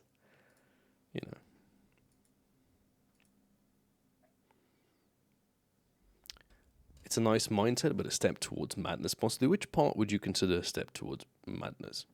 Because I do, I've always been a bit mad. Most of us are a little bit mad. If I was 100% sane, I think life would be pretty boring. So I'm not a fan of that. I like the idea of a little bit of madness. It goes a long way.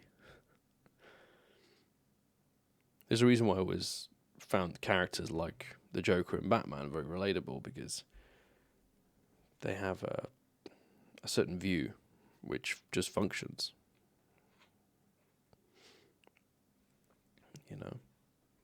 I think 100% sane life is also a very boring life. And that is, that's not something I'm interested in. The perfectionist mindset, it's very difficult to unlearn, Johnny. That's just what it is. It's very, very difficult to unlearn that. And you can't just do it overnight. You cannot go cold turkey on a lifestyle like that. Just curious, what is it about the Joker's point of view which functions? It's a very good question. Joker's point of view, so namely the Heath Ledger's Joker from The Dark Knight. I've watched that movie pretty much once a year. I've watched it with every woman I've ever dated, because most of them have not watched it. I listen to the soundtrack from that trilogy a lot. If you look at just the quotes from Joker, you realize that there's a lot of things that he has. There's a level of madness to him, but there's this dance. This dance of the dark vigilante of Batman, and also Joker as the anarchist. Now, what's fucked up about Joker is he tries to, in that movie at least, he tries to portray the evil or the dark side that most people have. He tries to do that by putting, the bombs in the ferries, and tries to prove to Gotham that everybody's evil and everybody's fucked up, and he fails doing that. What I like about the Joker is that he points out certain flaws. For example, the mafia, their approach to money, that there's a lack of dignity, there's a lack of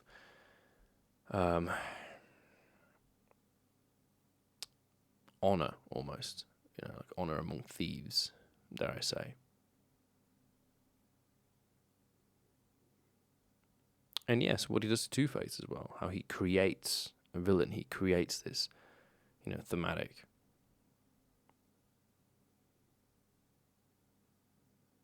See, because for me, this is why choice is difficult, right? Because choice creates options, and options are positive, and you want to have those options. And whenever you make a choice, those options become less and less so. And in life, you make choices all the time. You could argue that every time you make a choice, you've used up one of your limited choices, right? You could say that there's a limited amount of choices you have in life, and that when you use up all your choices, that's when you die. I've just come up with that, just a running theory, but because as a kid, everything is possible, everything's open, all the world, all the opportunities. Give me a second. Somebody wants to say hi to the stream.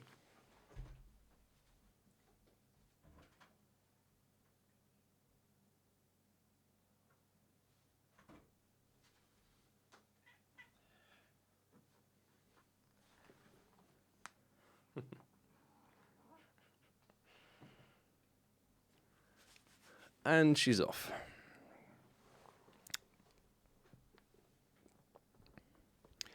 So, what I was trying to say is, for me, personally,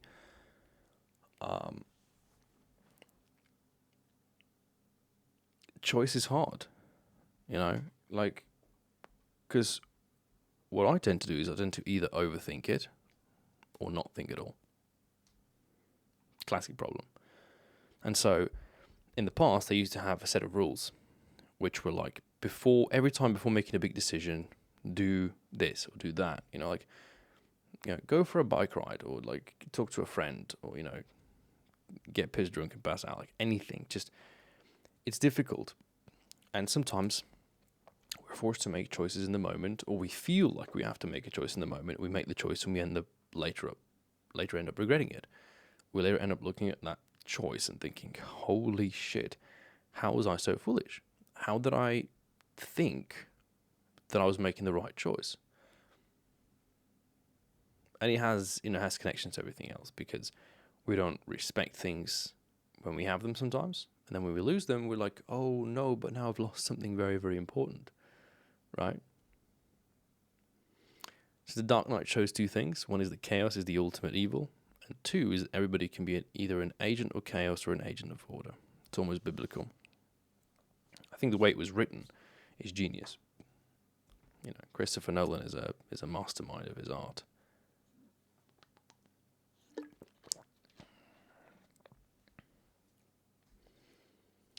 But yeah, that's how it is, or at least how it has been.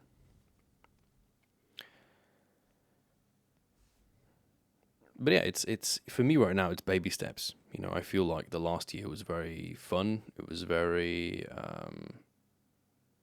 brain dead. I don't think I was creating much. I don't think I was doing much. I felt like I wasn't really moving anywhere in the world, and I felt like I was being held back by certain aspects of life, and I needed a reset.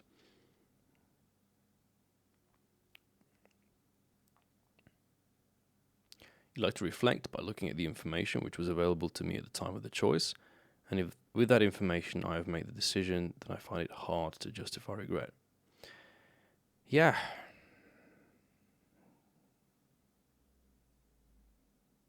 You don't agree with me there? You think that the amount of choices you have goes up as you age until they reach a peak and then they go down? So, for example, you finish your studies and all of a sudden a whole world of job opportunities opens up. Yeah, but don't you think that before you... Okay, let's say that your studies are... let's choose something specific. Let's say medicine, right? Let's say that you want to be a surgeon, right? So you're going to go to study medicine. Before you chose to study medicine, you could have also chosen to do, you could have done chemistry, you could have done mathematics, you could have done English. You could have done all the other things, right? Like, you've made a choice, which then revealed several sub-choices. But those several sub-choices were still there before you made the choice. You know what I mean? You could also argue, I guess, that even if you went to study English, you could still change your mind, go back to medicine school, and still become a surgeon, nonetheless. But I feel that you always sort of limit yourself as you make drastic choices, because you in some cases you burn bridges, right? Especially relationship aspects, you burn bridges. Friendship aspects, you burn bridges. Certain job aspects, you burn bridges. A lot of the times, the way you leave, the way you depart, can be, because of emotions or because of trauma or because of anything, becomes an irreversible choice. I think it boils down to responsibility, and that's something that most of us suck at. Like, I know I suck at it. Responsibility and accountability are two things that they're painful. They're painful to muster, and to go out there and say, "Oh, yeah, I've fucked up, my fault," and that's something you then end up going with and living with. Also, we're sold an ideal world. We're sold. We all look for this sort of textbook life. We look for that textbook lifestyle. You look at movies. You look at stories, and everything we're being shown is sort of saying, this is how you're supposed to live your life. It's not necessarily the offer. You do grow a lot of times when you open one door, it might close another, but that one door might open multiple of doors, while the door you closed was just the one. Yeah. But the one door you're opening that's opening multiple doors could also have been that one door that you're closing, right? So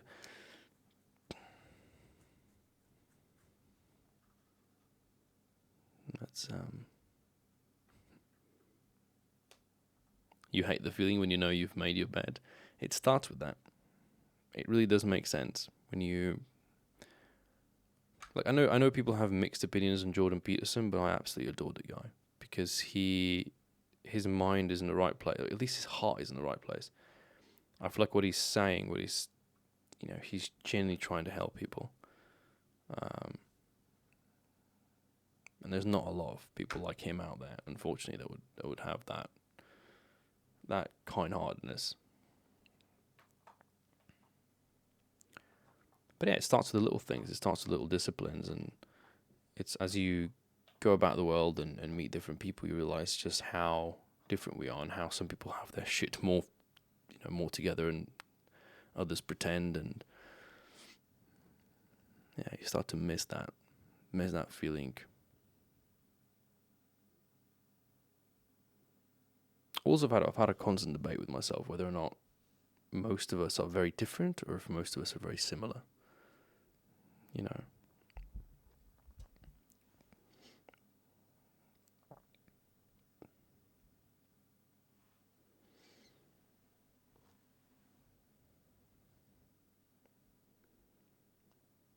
You think he's good on a personal level, but has completely lost his ball in politics?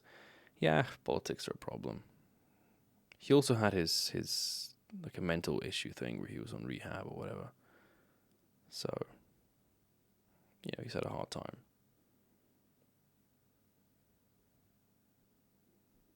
But again, judging him on one low balling point. Yes. Another painful thing that us humans do, we will always judge people on their lowest. We will always, think of them that one time they said something that was bad, that one time they showed, anger or vulnerability or, slipped up.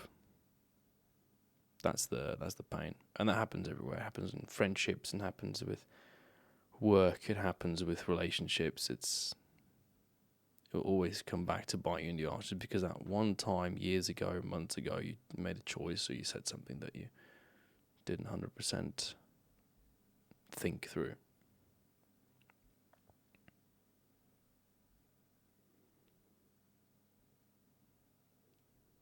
But yeah, actually, I've got a question for you guys. What motivates you? Like, what's for you the daily driver that gets you from point A to point B? What's that thing that drives you?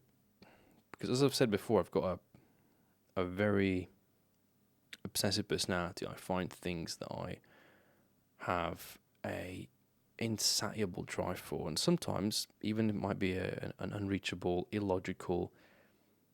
Even though, like, subconsciously, I might think this is bad. I should not be chasing this. But if I put my head down to it, like sometimes I just want to, like, if I really want something, I'll go out there and I'll get it, and that almost scares me just how committed I can become in a moment. Money, living peaceful or a happy life on a farm in a rural America far away from society. Yeah, I've thought about that one. Curiosity, endless craving for discovering and exploring new stuff. Health and strength, things of that nature. Interesting. Looking at a secure future in the long term in terms of academics. Okay. You have many projects, little and big. I live my days for my projects and friends. It's very nice.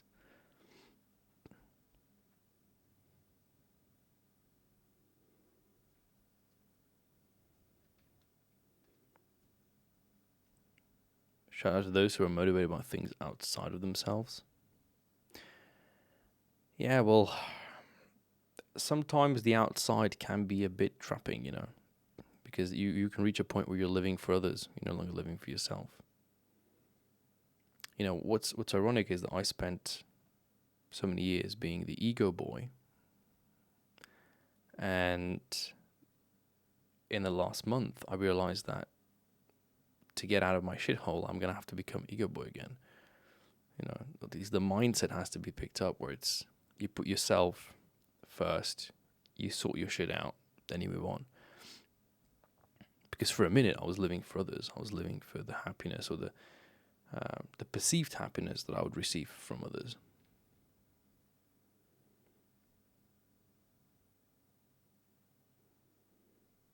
When one has experienced enough chaos and drama, one would typically want a life that is peaceful and no drama and far away from society.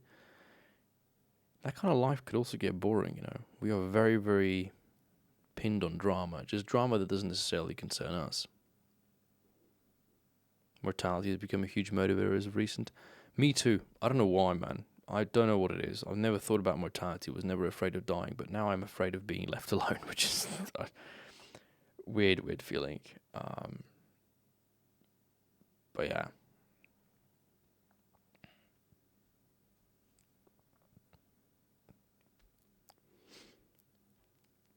There's always something on the outside that's worth pursuing. Yeah, the question is, how big do you pursue? There's this... Because I had... My personal approach was always, the grass is always greener, but sometimes, is it... Maybe the grass isn't greener. And you make mistakes.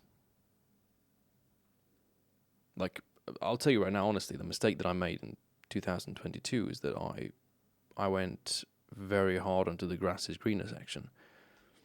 I was convinced that the universe wasn't giving me enough. And I burnt myself. Like a big ballooned karma boomerang came flying from behind, and that one sucks. yeah, mortality is a motivating force for sure, for sure. I lost my granddad in February, and I think due to the circumstances, I still haven't fully processed that. That loss never really fully made, its full effect. And then, the change of job, loss of a relationship. You have questions, and those questions form insecurities, and insecurities form a level of weakness, and that weakness feeds depression, and that depression is it sucks. Yeah. Oh, morality, not mortality. Yeah, that one too. Sorry for a loss. Thank you, man. Were you close with him? Here's the thing. My granddad he was the best person I've ever met. Like, if I think of all the people I've ever met in my life, he was just the best human being. Like, he had the most heart. He was, he was my favorite person on the planet. And when he retired, which was, I think, 12 years ago or so, shortly after retirement, he had a stroke. And it rendered him effectively incapable of having much of a communication. So, even though I grew up with him being my best friend, I could no longer have a conversation with him. I could no longer really talk to him. He would ask about school, he would ask about what I was doing, he would ask about work, but I could never have the same kind of conversation, I couldn't. That sucked for me, And then, and then he passed away, and it was a really, really bad moment, really weird. What was he into? He was a chemist, actually. He was working in the textile industry, and he was a huge chess fan. And in fact, for the last couple of years, the way that we would spend most of our time was that we would play chess together, and I would always lose. And then I think the last couple of months, weeks right before he died, I actually started beating him. I actually started to get good enough at chess that I was able to beat him, and that made me feel, I miss him. I miss him a lot. He drives me. I try to think of him as much as possible. And it was such a weird time because I wasn't actually home at the time. I was in Croatia when he got sick with my girlfriend, and then my mum got COVID, so I couldn't even go back home. I actually went to my grandma. I was actually staying with them, so I was actually there when he passed away, and that it really broke me. It really broke me.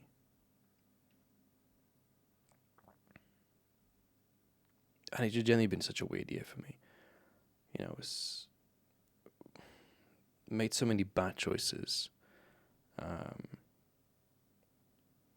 feel like I was quite lazy. I feel like there's a lot of sicknesses. I've never been so sick. Like, so many times I had a cold, and the bacterial infection, and the wisdom tooth removal, and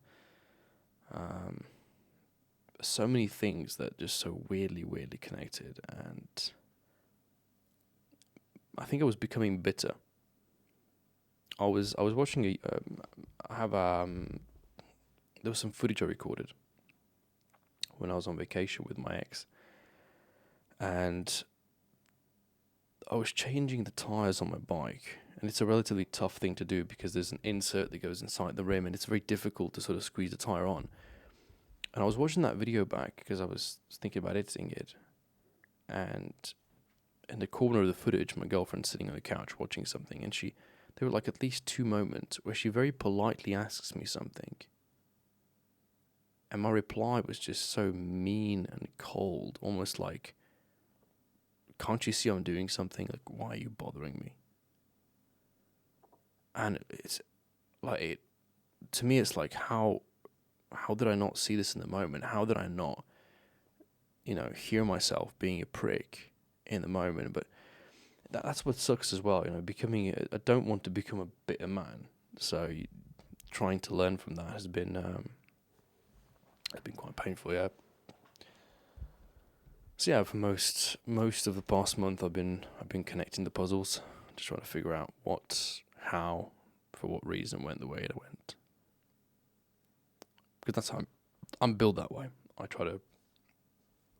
always try to put the puzzle together and analyze it and figure it out, and then make sense from it.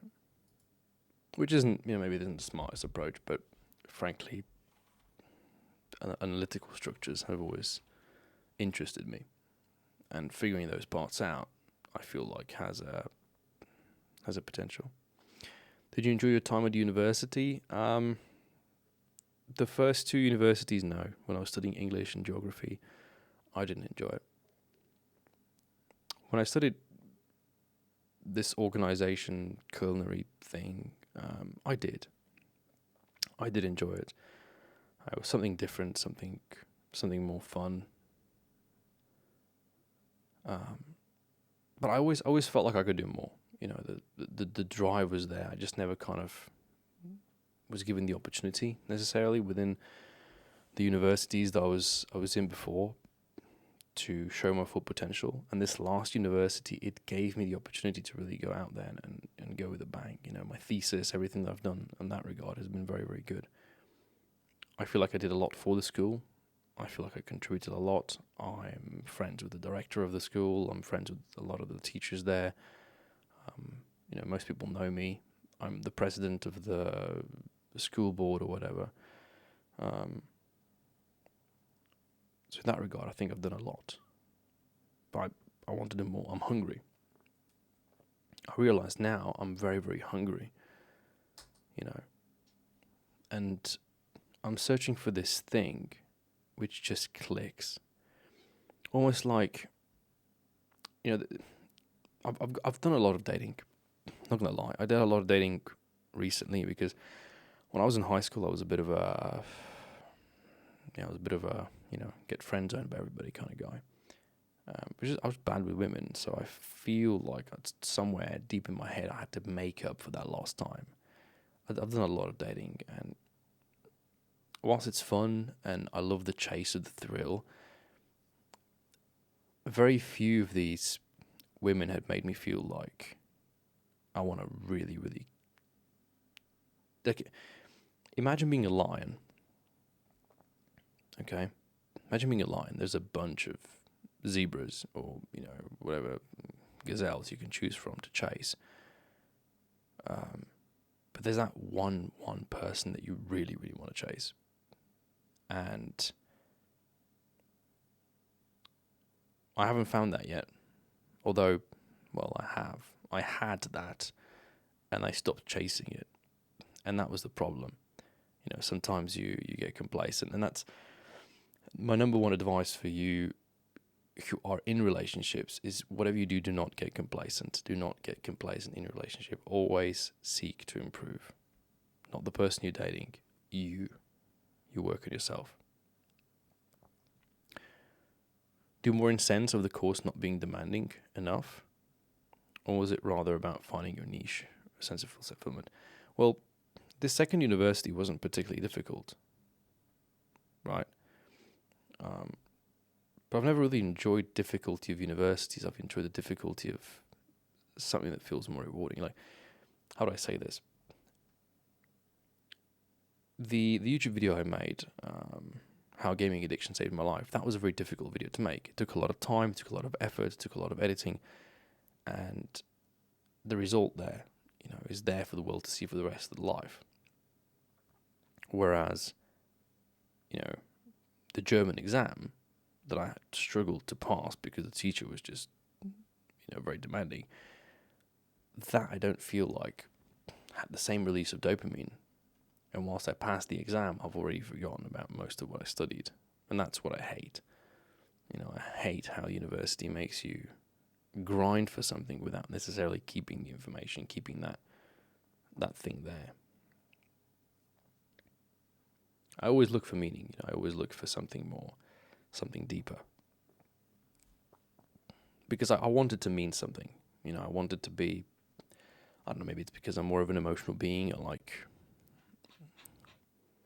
I don't mind sad music or sad movies.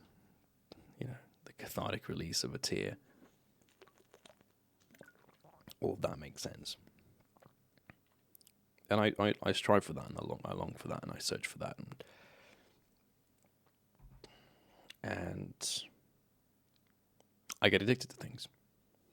So all I think I know is that I know if I get addicted to the right things, that I can make big changes, make big improvements in the world. So yeah. Anyway, guys, this has been 2 hours here. I think I'm going to wrap it up here. That was a nice conversation. For sure, very nice conversation, covering some topics, going left, right, centre. I enjoy that. I always enjoyed chatting to people like this. So hopefully we'll be back for another episode 4. If you have any tips, questions, maybe specific topics you want me to talk about, drop it in the comment section below. And we'll see you in the next one. Take care and safe flying. Bye-bye.